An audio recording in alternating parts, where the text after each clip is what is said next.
प्यारी सात संगत जी, राधा स्वामी जी। संगत जी, आज संगत ने लुधियाना शहर के एक बड़े हिस्से को जाम कर दिया और बाबा जी लुधियाना आने के बाद बिना दर्शन दिए ही वापस ब्यास लौट गए जी। पूरी बात क्या है, हम आपको इस वीडियो में बताने जा रहे हैं। आज 25 फरवरी का दिन संगत के लिए भावनाओं से भरा हुआ रहा। जब ये खबर फैली कि बाबा जी आज लुधियाना पधार रहे हैं, तो हर दिल में एक अजीब सी हलचल, उत्सुकता और श्रद्धा की लहर दौड़ गई। संगत जी, बहुत से प्रेमी तो खुशी से झूम उठे, लेकिन बहुत से ऐसे भी रहे जिनकी आंखें इंतजार करते करते भर आई जी। आज बाबा जी ने ऐसा कार्य किया जिसकी किसी को भी उम्मीद नहीं थी, और उसी में उनकी मौज और मर्जी साफ दिखाई दी। आज बाबा जी लुधियाना किससे मिलने आए थे, ये पूरी बात हम आपको विस्तार से बताने जा रहे हैं। साथ ही कल 3 रविवार को हम आपके साथ एक बहुत बड़ी खुशखबरी भी साझा करेंगे। संगत जी, लुधियाना शहर में सुबह से ही एक ही चर्चा थी। हर एक व्यक्ति तक ये संदेश पहुंच चुका था कि बाबा जी आ रहे हैं। हर तरफ यही बात हो रही थी। हर कोई यही पूछ रहा था कि बाबा जी कहाँ उतरेंगे, कहाँ दर्शन देंगे और किस समय संगत को दर्शन का सौभाग्य मिलेगा। आज सुबह लगभग 9:30 के आसपास बाबा जी कसौली से सीधे हेलीकॉप्टर द्वारा लुधियाना पहुंचे जी। बाबा जी जोनल सेक्रेटरी साहिब गुरविंदर सिंह जी के निवास स्थान पर पहुंचे। संगत जी, बताया गया कि बाबा जी सुबह करीब 9:30 बजे वहां पहुंचे। उस समय भी बाहर काफी संगत खड़ी थी जी। बहुत से प्रेमी बाबा जी के दर्शन के लिए पहले से ही वहां पहुंच चुके थे। अधिकतर संगत को ये उम्मीद थी कि बाबा जी बाहर आकर सभी को दर्शन देंगे। संगत जी, बाबा जी के हेलीकॉप्टर की एक वीडियो भी सोशल मीडिया पर सामने आई है जी। संगत की भीड़ को नियंत्रित करने के लिए एक विशेष तरीका अपनाया गया, जो किसी हद तक कारागार तो रहा, लेकिन जिस बात की संगत को उम्मीद थी वो पूरी नहीं हुई जी। संगत जी, रात को एक सत्संगी भाई का फोन आया। हम उनका दिल से धन्यवाद करते हैं। उन्होंने बताया कि बाबा जी रात को लुधियाना के 2 नंबर सेंटर में आ सकते हैं। आप सभी तो जानते हैं कि व्हाट्सएप पर कई ग्रुप बने हुए हैं, लेकिन उस समय किसी भी ग्रुप में ये खबर वायरल नहीं हुई थी जी। उस भाई ने व्यक्तिगत रूप से ये जानकारी दी थी। इसके बाद सुबह पुष्टि हुई कि बाबा जी लुधियाना 2 नंबर सेंटर की ओर से आ सकते हैं। अब जी, ये सेंटर ढंडारी कलाम के पास नेशनल हाईवे पर स्थित है, जहां लुधियाना का इंडस्ट्रियल एरिया है। लुधियाना 2 नंबर सेंटर एक बहुत बड़ा सेंटर है, और यही जानकारी सामने आई कि बाबा जी वहां पधारेंगे। संगत जी, इसी बीच ये भी पता चला कि आज बाबा जी एक केंद्रीय मंत्री हरदीप सिंह मुंडिया जी से घर मिलने गए थे। मंत्री साहब ने स्वयं बाबा जी को आमंत्रण दिया था जी कि आप सभी के घर जा चुके हैं, हमारे घर भी पधारे। आज बाबा जी उनके निवास स्थान पर मिलने के लिए गए थे जी। काफी संगत को ये सूचना सुबह ही मिल गई थी, और कुछ को रात से ही पता चल गया था जी। संगत जी, आमतौर पर सेक्रेटरी साहिबान अपने करीबी सेवादारियों को बताते हैं, फिर कमेटी मेंबरों को पता चलता है, और बात धीरे धीरे फैलती चली जाती है जी। भले ही कोई कह दे कि हम नहीं बताते, लेकिन सच्चाई यही है कि अधिकांश लोग ये खुश की खबरें आगे साझा कर देते हैं। बाबा जी के दर्शन की खुशी ही ऐसी होती है। लुधियाना में इससे पहले भी एक बार ऐसा हो चुका है जी कि ये संदेश फैलाया गया कि बाबा जी 2 नंबर सेंटर में दर्शन देंगे। उस समय भी मैसेज वायरल हुए थे। संगत स्कूटरों पर, कारों में बैठकर सेंटर की ओर दौड़ पड़ी थी जी। संगत जी, पहले व्हाट्सएप ग्रुप में लिखा गया लुधियाना 1, फिर अपडेट होकर लुधियाना 2 सेंटर हो गया जी। इसमें किसी की गलती नहीं थी। जो जानकारी मिली वही आगे साझा की गई जी। संगत जी, सदगुरु की मौज होती है, वे आए या ना आए, सब कुछ उनकी इच्छा से ही होता है जी। आज भी ऐसा ही हुआ। काफ़ी संगत लुधियाना 2 नंबर सेंटर पहुंच गई थी। वहां ज़बरदस्त भीड़ हो गई। ट्रैफिक जाम तक लग गया था जी। भीड़ इतनी ज़्यादा हो गई थी कि नेशनल हाईवे पर भी जाम लग गया था जी। संगत बैठकर इंतज़ार करने लगी। 11 बजे का समय बताया गया था, लेकिन संगत तो सुबह से ही जुटनी शुरू हो गई थी जी। संगत जी, जनरल सेक्रेटरी साहब की कोठी के आसपास भीड़ ना लगे, इसके लिए सेक्रेटरी साहिबान और जनरल सेक्रेटरी साहिबान द्वारा बनाई गई व्यवस्था काम कर गई जी। संगत को वहां कोठी से दूर ही रखा गया जी। इसके बाद ये खबर आई कि बाबाजी मुंडिया साहिब के घर गए।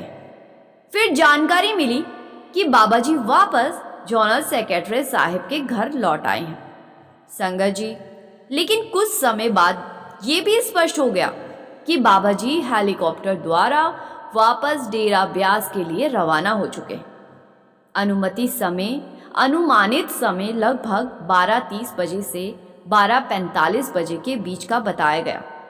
उधर लुधियाना 2 नंबर सेंटर में बड़ी संख्या में संगत इकट्ठा हो चुकी थी जी। पूरा शहर जैसे चर्चा और हलचल से भर गया था। लेकिन जब ये पक्का हो गया कि बाबाजी वहां नहीं आएंगे, तो कई प्रेमियों की आंखों से आंसू बहने लगे जी। कुछ संगत तो फूट फूट कर रो पड़ी, क्योंकि संगत के मन में ये गहरी आस थी कि आज सदगुरु के दर्शन होंगे। बहुत से ऐसे प्रिय भक्त भी हैं जो किसी कारणवश डेरा नहीं जा पाते। उन्होंने भी यही उम्मीद संजो कर रखी थी कि बाबाजी स्वयं आएंगे और हमें दर्शन का सौभाग्य मिलेगा। लेकिन हम सब जानते हैं कि सब कुछ सदगुरु की मौज पर निर्भर है। जब उनकी मौज होती है वो आते हैं, और जब मौज नहीं होती तब नहीं आते। इसमें किसी इंसान का, किसी ग्रुप का, किसी सेक्रेटरी का या किसी सुरक्षा कर्मी का कोई अधिकार नहीं चलता जी। बाबाजी मालिक है, सदगुरु है। वो आए तो भी उनकी इच्छा, ना आए तो भी उनकी इच्छा। संगत जी, लुधियाना नंबर 2 सेंटर, जिसे लोग मुंडिया सेंटर भी कहते हैं, वहां से बाबाजी बाहर की सड़क से होकर गुजरे थे, लेकिन भीतर नहीं आए। कई संगत को सड़क से ही दर्शन हो गए। उसके बाद कुछ लोग ये कहने लगे कि बाबाजी को अंदर आकर दर्शन देने चाहिए थे, ऐसा होना चाहिए था, वैसा होना चाहिए था। लेकिन हमें ये समझना होगा कि वो मालिक है, हम नहीं हैं। हम कौन होते हैं उन्हें सलाह देने वाले कि उन्हें क्या करना चाहिए और क्या नहीं। इसीलिए संत सदगुरु ने बार बार सत्संग में कहा है, जे राज कराए तो तेरी उपमा, जे भीख मंगाए तेरा क्या घट जाए। मतलब हमें हर हाल में उनके भाने में रहना है, उनके हुक्म में रहना है। इस संसार में जो कुछ हो रहा है वो भी उनके हुक्म से हो रहा है, और जो आगे होगा वो भी उनके हुक्म से ही होगा जी। हम बार बार इन बातों पर सवाल उठा लेते हैं कि बाबाजी ने ऐसा क्यों किया, वैसा क्यों किया, वैसा नहीं किया, वैसा क्यों नहीं किया, जबकि हमें सिर्फ एक ही बात कहनी चाहिए, जो बाबाजी की मौज वही थी। बाबाजी सेंटर नंबर 2 में आज नहीं गए, वो बाबाजी की अपनी मौज थी। संगत ने वहां पहुंचकर अपनी ड्यूटी निभा दी। अब दर्शन देना या ना देना वो सदगुरु की मौज है जी। संगत जी, कुछ महीने पहले की बात है। आपको शायद याद होगा, जब एक लड़का बारात लेकर जा रहा था और रास्ते में उसको पता लगा कि फलाने सेंटर में बाबाजी आने वाले हैं, तो वो लड़का बारात सहित लड़की के घर जाने के बजाय दुल्हा बनकर उस सेंटर में पहुंच गया था जी। और बाबाजी पैदल दर्शन देते हुए उसके पास रुके भी थे और उससे बात भी की थी। अब आप खुद ही सोचिए जी, जिसको बाबाजी ने दर्शन देने होते हैं, उसकी भले ही उस दिन शादी क्यों ना हो, उसको दर्शन दे ही देते हैं जी। और जिसको नहीं देने, उसको सेंटर में बुलवा कर भी नहीं देने जी। लॉकडाउन के समय की भी एक सच्ची घटना है। पटियाला का रहने वाला एक भक्त था, घर परिवार से भी सुखी, अंदर से भी सुखी, भजन सिमरन करता था, नामदान प्राप्त था, शब्द खुला हुआ था। बाबा जी ने उसे भीतर से सूचना दे दी कि कल सुबह 9 बजे मैं डेरा के मेन गेट से निकलूंगा। अब जी उस समय मेन गेट से एंट्री बंद रहती थी। वो भाई सुबह सुबह अपने पटियाला से चल पड़ा और ठीक 9 बजे मेन गेट के बाहर खड़ा हो गया जी। उसने गेट पर खड़े सेवकों से कहा कि बाबा जी यहीं से निकलेंगे। अब जी वो लोग हंसने लगे और कहने लगे कि बाबा जी का तो आज कोई प्रोग्राम ही नहीं है। लेकिन ठीक 9 बजे बाबा जी की गाड़ियां बाहर आ गई। सब लोग दंग रह गए कि इस आदमी को कैसे पता चला। सच यही है, जब मालिक अपने प्यारे को बुलाना चाहते हैं तो उसे भीतर से दर्शन देकर खुद खींच लाते हैं। हम लोग अभी भी अपनी ही सोच, अपनी ही फिलॉसफी और अपनी ही दुनिया में उलझे रहते हैं जी। इसीलिए हमें बस इतना ही करना है कि बाबा जी जो करे, जैसे करे, हमें उनके चरणों की धूल बनकर रहना है जी। और यही अरदास करनी है कि मालिक हमें अपने चरणों के योग्य बना ले। एक पुरानी घटना लुधियाना के चंडीगढ़ रोड वाले सेंटर की है जी। संगत जी, ये बात करीब 2010 के आसपास की है। बाबा जी का वहां आना तय हुआ था। सेंटर के सेक्रेटरी साहिबान और कुछ अन्य लोगों ने एक दूसरे को फोन करके ये बात फैला दी। उस समय बाबा जी बहुत सख्त हुआ करते थे जी। आज की तुलना में पहले बाबा जी कहीं ज्यादा सख्त थे। आज तो वो अत्यंत दयालु, बख्शिशों वाले और कृपालु हो गए हैं। अब वे कुछ कहते भी नहीं हैं, लेकिन पहले ऐसा नहीं था जी। उस समय बाबा जी ने उस सेंटर के सारे सेक्रेटरीज, कमेटी मेंबर्स और जिम्मेदार सेवकों को बदल दिया था जी। कईयों को सस्पेंड भी कर दिया था। बाबा जी को इस तरह की बातें बिल्कुल भी पसंद नहीं थी। बाबा जी से पूछे बिना बाबा जी के आने की जानकारी संगत तक नहीं पहुंचानी होती थी। लेकिन आज सोशल मीडिया इतना तेज हो चुका है कि ना चाहते हुए भी जानकारी वायरल हो ही जाती है और फिर संगत सब काम धंधे छोड़कर सेंटर की तरफ दौड़ पड़ती है जी, जिससे कि आम जनता को बहुत परेशानी भी होती है। लोग बेवजह ट्रैफिक में फंस जाते हैं और बाबा जी को ये सब बिल्कुल पसंद नहीं कि संगत शहर को जाम कर दे। संगत जी, भंडारों के दिनों में तो सेवादार और प्रशासन पहले से ही तैयार होते हैं कि इतनी संगत आएगी, लेकिन बाबा जी की अचानक विजिट के टाइम कोई तैयारी पहले से नहीं की जाती और ऐसा करना संभव भी नहीं है जी। आज लुधियाना के सेंटर नंबर 2 में इतनी भीड़ हो गई थी कि एक मिनी भंडारे जैसा माहौल बन गया था जी। और बाबा जी उस सेंटर में गए ही नहीं, जिस वजह से संगत मायूस हो गई थी और सब वापस लौटने लगे जी। संगत जी, बाबा जी की अचानक विजिट की एक और सच्ची घटना आपको सुनाने जा रही हूँ। ध्यान से सुनिए जी इस घटना को। इस घटना को सुनकर हमें पता लगेगा कि हम लोग कितने स्वार्थी हैं। संगत जी, उस दिन बाबा जी संगत से बहुत नाराज होकर वापस लौटे थे। एक बार बाबा जी कार से किसी बड़े सत्संग भवन की ओर जा रहे थे। रास्ते में अचानक बाबा जी ने चालक से कहा कि गाड़ी को आगे ले जाकर एक छोटे से कस्बे की तरफ मोड़ दो। चालक ने विनम्रता से कहा कि बाबा जी, जिस सत्संग घर में हमें जाना है वो तो अभी काफी दूर है। तो बाबा जी ने मुस्कुराते हुए कहा कि पहले इस तरफ गाड़ी मोड़ दो। अब जी चालक ने बिना कोई प्रश्न किए तुरंत बाबा जी की आज्ञा मान ली और गाड़ी उस ओर घुमा दी जिस ओर बाबा जी ने कहा था। अब कुछ ही समय बाद रास्ते में एक छोटा सा सत्संग पर घर दिखाई देने लगा। बाबा जी ने फिर कहा, गाड़ी को इस सत्संग घर के गेट के अंदर ले जाओ। अब जैसे ही गाड़ी अंदर पहुंची, वहां घास काट रहे एक सेवादार की नजर दूर से बाबा जी की गाड़ी पर पड़ गई जी। पहले तो उसे लगा कि शायद उसकी आंखों का भ्रम है, धोखा है, कोई और वाहन होगा। लेकिन जब बाबा जी स्वयं गाड़ी से बाहर उतरे तो वो सेवादार खुशी से भर गया जी।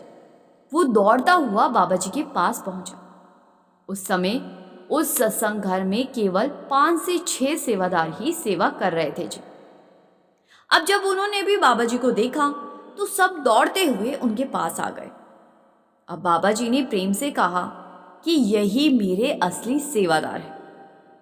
इसके बाद बाबा जी को अंदर ले जाया गया जी और एक कुर्सी पर बैठाया गया।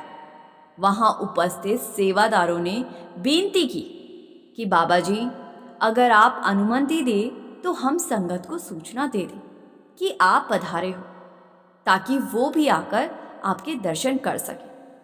अब बाबा जी ने तुरंत मना कर दिया। सेवादारों ने फिर हाथ जोड़कर कहा कि बाबा जी, संगत को खबर करने दीजिए, आपके दर्शन से उनके भी भाग खुल जाएंगे। अब जी इस पर बाबा जी ने कहा कि चलो ठीक है, खबर कर दो, लेकिन किसी को ये नहीं बताना कि मैं यहाँ आया हूँ। बस इतना कह देना कि सत्संग घर में मिट्टी की सेवा चल रही है और ज़्यादा से ज़्यादा सेवादारों की ज़रूरत है, आवश्यकता है। किसी को भी ये पता नहीं चलना चाहिए कि मैं यहाँ मौजूद हूँ। अब बाबा जी के हुक्म का पालन करते हुए सत्संग घर के सेवादारों ने अपने अपने परिचितों को फ़ोन करने शुरू कर दिए जी और कहना शुरू कर दिया कि कृपा करके अभी अभी सत्संग घर पहुँचो, यहाँ मिट्टी की सेवा चल रही है और सेवा के लिए सेवादारों की बड़ी ज़रूरत है। अब हुआ यूं कि सभी सेवादारों ने मिलकर लगभग 200 से अधिक संगतों को फ़ोन किए जी और वही संदेश दिया जो बाबा जी ने कहा था। लेकिन हैरानी की बात ये रही कि उन सभी में से एक भी व्यक्ति सत्संग घर आने के लिए तैयार ही नहीं हुआ।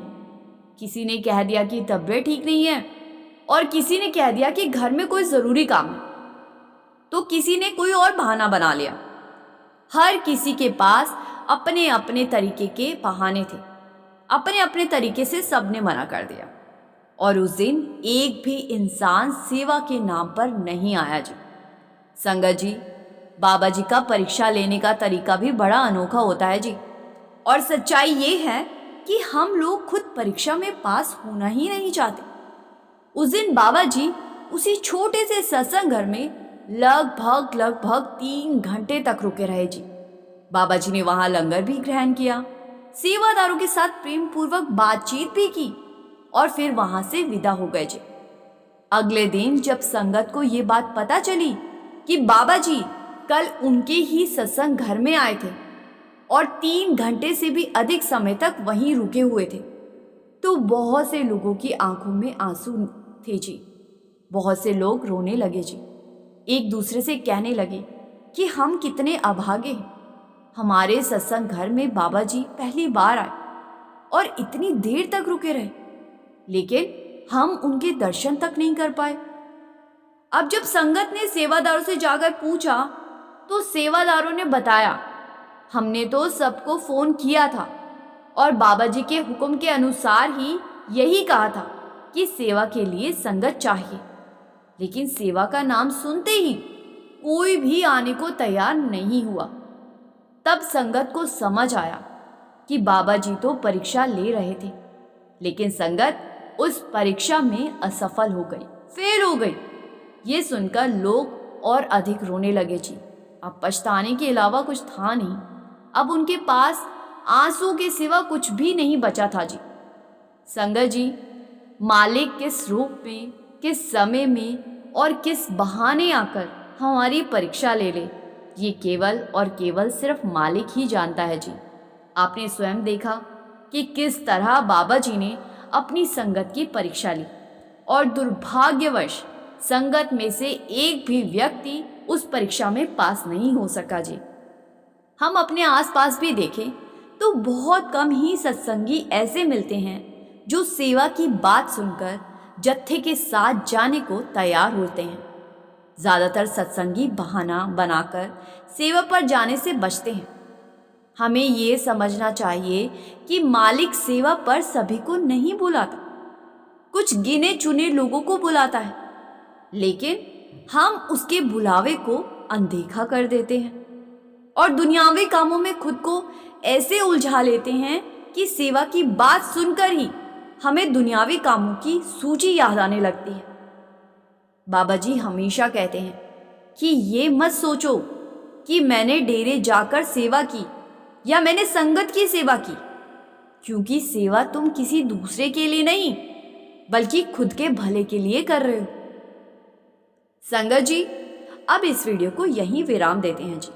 संगत जी से मेरी हाथ जोड़कर बेनती है कि कमेंट में एक प्यार भरा राधा स्वामी जरूर लिखिए जी, और संगत के अपने इस चैनल रूहानी सफ़र को सब्सक्राइब कर इस चैनल का एक हिस्सा ज़रूर बनिए जी।